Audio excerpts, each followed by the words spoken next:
everybody, it's Jason Blaha with Ice Cream Fitness here.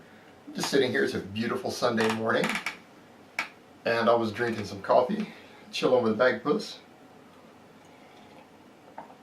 And I decided to talk to you guys a little bit about tight hamstrings and squatting. And have you asked the question, is tight hamstrings and hamstring inflexibility messing with your ability to squat correctly? But hold on, let me give you guys a bicep shot first. And Bagpuss is going to give you guys a bicep shot too. It's making all kinds of gains. Alright, one of the problems that I have noticed repeatedly is that because most people today have desk jobs or they're college students or other things, we get some retraction and tightness of the hamstrings, more so than we did in previous days as a society. And it really seems to be a major problem as far as hamstring tightness and hamstring inflexibility. And when you see people squat, you see this come out a lot. I would say for a lot of people, this is the number one cause of what we call butt winking or posterior pelvic tilt. When you're squatting and you get to the bottom, such as when you're squatting and you get to the very bottom and your pelvis rolls under.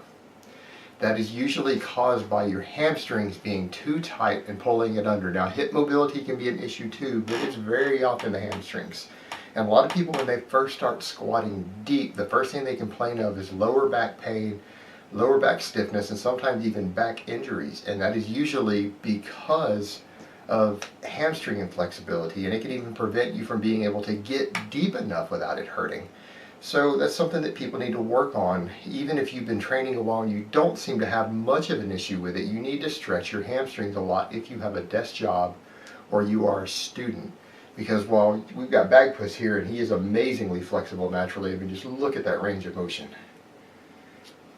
He's also a genetic freak.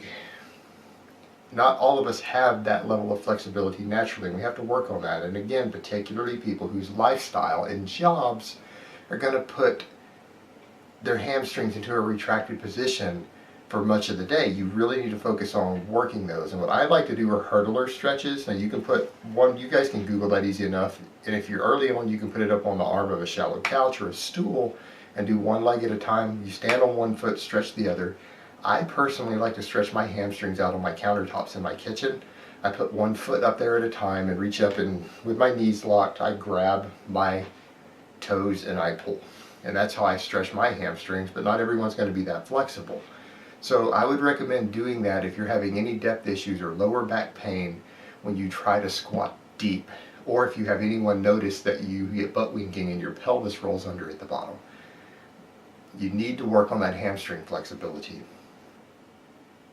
And it is a very easy fix for a lot of people who seem to claim that they're not naturally built to squat, or that it causes their back to hurt. That is usually the blame. It's actually something in their lifestyle that has caused them to lose hamstring flexibility, or the fact that they don't stretch their hamstrings at all ever, even if they don't have that type of lifestyle.